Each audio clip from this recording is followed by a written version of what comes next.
కొడుకు తింటున్నాడండి. ఎలా ఉందో చెప్తాడు చూడండి. మీకు ఎలా ఉంది మంజు? చాలా ఎమ్మిగా సూపర్గా ఉంది. Thank you మంజునా. ఫ్లేవర్ ఎలా ఉంది నీకు? ఇది అరటికాయతో చేసుకున్నాం కదా మనము.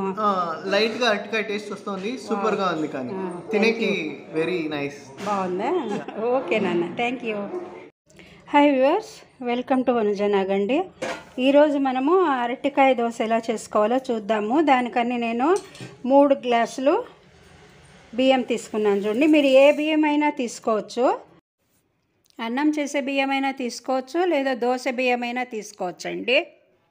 ఈ అరటికాయ దోశను మేము రాత్రి డిన్నర్గాను చేస్తున్నామండి. మా చెల్లెలి ఇంటికి వచ్చినాను నేను. ఇక్కడ నా బిడ్డ చెప్పించిందండి ఈ దోశను చేయడం ఎలాగని. ఇప్పుడు ఈ బియ్యాన్ని కడుక్కుందామండి. బాగా 2-3 సార్లు కడుక్కుని ఇందులోకే మనము కరివేపాకు, తర్వాత ఎండుమిర్చి కూడా వేసేసుకుందాము. ఇప్పుడు చూడండి, ఈ బియ్యము కడిగి ఉంచుకున్నాను క్లీన్గా. దీంట్లోకి నీళ్లు కూడా వేసి నానబెట్టినాను. ఇందులోకి ఎండుమిర్చి వేస్తున్నా అండి. ఇచ్చుండి తుంచుకున్న ఎండుమిరపకాయలు కూడా ఇందులోకి నేను నానేస్తున్నాను. ఇంత ఒక గుప్పెడు కరివేపాకు వేసుకుందాము. కారం మీకు తగినంత వేసుకోవచ్చండి. మీకు ఎంత కారం కావాలనో అంత వేసుకోవచ్చు. ఇది బాగా నానబెడదామండి. బియ్యం నానినాక దోసపిండి రుబ్బినట్టు మనము రుబ్బాలి. మూత పెట్టేద్దాము. చూడండి, అరటికాయలను ఇలా చెక్కు తీసుకోవాలి. మనం ఫస్ట్ ఇలా చెక్కు తీసేసుకుని పీసెస్ చేసుకోవాలి. దీన్ని ఈ నానబెట్టుకున్న బియ్యాన్ని మిక్సీ జార్లోకి వేసి మిక్సీ చేసేసుకుందాము. పిండి రుబ్బుకోవాలి. ఇలా ఈ రుబ్బిన దాన్ని ఇలా పాత్రలోకి వేసేసుకున్నానండి. ఈ సైజు తీసుకున్నాను. దీన్ని 2 తీసుకున్నానండి. దీంట్లోకి వేసుకున్నాము. దీన్ని కూడా మిక్సీ చేసుకోవాలి.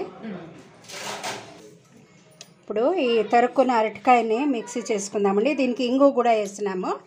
ఇంగువ వేసి దీన్ని రుబ్బుకుందాము. అరటికాయ రుబ్బింది అయిందండి. దీన్ని పిండిలోకే కలుపుకుందాం మనము. ఇదే పిండిలోకి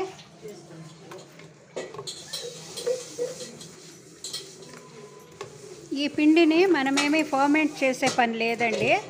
ఇమ్మీడియట్గా చేసేసుకోవచ్చండి. రుబ్బుకుని తక్షణమే ఆడలాగా ఇది చేసేసుకోవచ్చు. ఇచ్చోండి, ఇది 3 కొలతల బియ్యము, దానికి 1.5 కొలత రవ వేసుకున్నామండి. ఈ రవ బొంబాయి రవ అంటాం కదండి, సూజీ. ఇది వేసుకున్నాం. సూజీ వేసుకుని నానబెట్టినాను కాసేపు. దీన్ని అర్ధగంట నానబెట్టుకుందామండి. నానబెట్టుకున్నాక తర్వాత ఈ పిండిలోకి కలుపుదాము. ఉప్పు వేస్తున్నారండి. తగినంత ఉప్పు వేసుకోవచ్చండి. మీకు ఉప్పు కారం ఎలా కావాలనో అలా. ఇప్పుడు కారం వేసినాం కదండి, అప్పుడే ఇందాక చూసినారు కదా మీరు. దానికి తగినట్లు ఉప్పు వేసుకుని కలుపుకోవడమేనండి. పచ్చడికి పోపు వేయడానికని బాణట్లో నూనె వేసినామండి.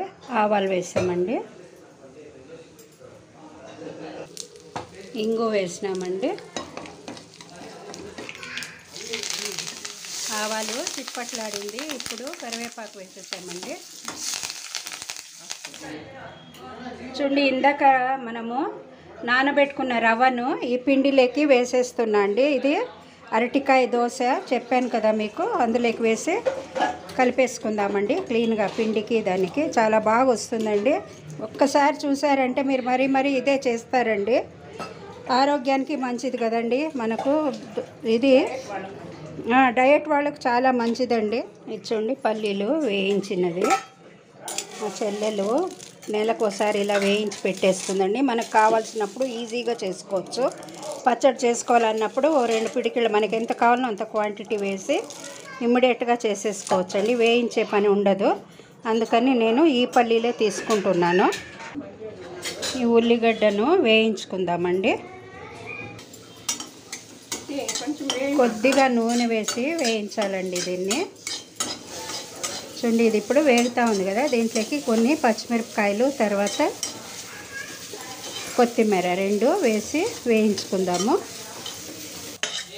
ఇది అయిందండి, ఇప్పుడు వేగింది. దీన్ని మిక్సీ జార్లోకి వేస్తూ ఉన్నాము. చూడండి, పచ్చడికి ఉల్లిగడ్డలు వేసాము కదా, పచ్చిమిర్చి ఉల్లిగడ్డలు వేసాము. దాంట్లోకి ఇప్పుడు పల్లీలు కూడా వేసి ఉప్పు వేసినానండి. కొద్దిగా చింతపండు రసం వేయచ్చు, లేదా చింతపండు అయినా డైరెక్ట్గా వేసేయచ్చండి. మనకి ఏది అనిపిస్తే అది వేసుకోవచ్చు. వేసుకుని ఇంకా మిక్సీ చేసుకోవడమేనండి. ఫస్టే మనము పచ్చడికి నీళ్ళు వేయకూడదండి. ఇలా కచ్చా పచ్చగా రుబ్బుకుని తర్వాత నీళ్ళు వేసుకుని మూత పెట్టి మిక్సీ చేసుకోవాలి. అప్పుడు పచ్చడి బాగా వస్తుంది. పచ్చడి అయిపోయింది. ఇప్పుడు దీంట్లోకి ఇక్కడ గిన్నెలో పోపు పెట్టుకున్నామండి. ఈ పోపు గిన్నెలోకి దీన్ని వేసేస్తాము. చూడండి, ఇందాక మనము దీంట్లోకి పోపు వేసుకున్నాం కదా, ఈ పచ్చడి కూడా వేసేసి కలిపేస్తున్నాము. చూడండి, పెనం కాలుతూ ఉంది స్టవ్ పైన. మనం ఈ దోశ పిండిని వేసుకుందాము దోశ దానిపైన.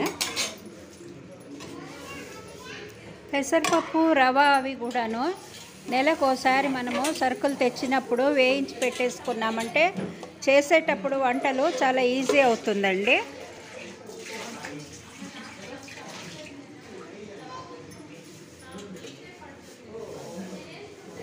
చూడండి, ఇలా మనము ఎంత కావాలనో అంత పిండిని స్ప్రెడ్ చేసుకోవచ్చు. సైజు మీ ఇష్టం అండి. ఇంకా పెద్ద చేసుకోవచ్చు, ఇంకా చిన్నగా కూడా చేసుకోవచ్చు అండి.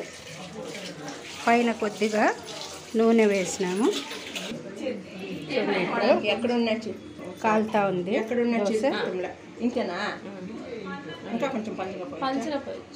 పలచగానే ఉంది అమ్మలు, బాగా పలచగా ఉంది. కొంచెం కాలు 4 చపాతీలు లట్టిస్తావా? ఇంకో పెన్నం పెడితే టక్ పెడతాను. అది నిన్న అంతేనా కలర్? ఇదే చూడండి, ఇలా కలర్ వస్తే చాలండి. ఇప్పుడు ఇది మామూలుగా దీనికి ఉంది. ఇంకా ఎక్కువ కలర్ కావాలనుకుంటే మనం అది మరీ ఎక్కువ రోస్ట్ అయిపోతుందండి. కాబట్టి ఇలా ఉంటే చాలు, బాగుంటుందండి. సాఫ్ట్గానే ఉంటుంది, తినడానికి కూడా చాలా రుచికరంగా ఉంటుంది.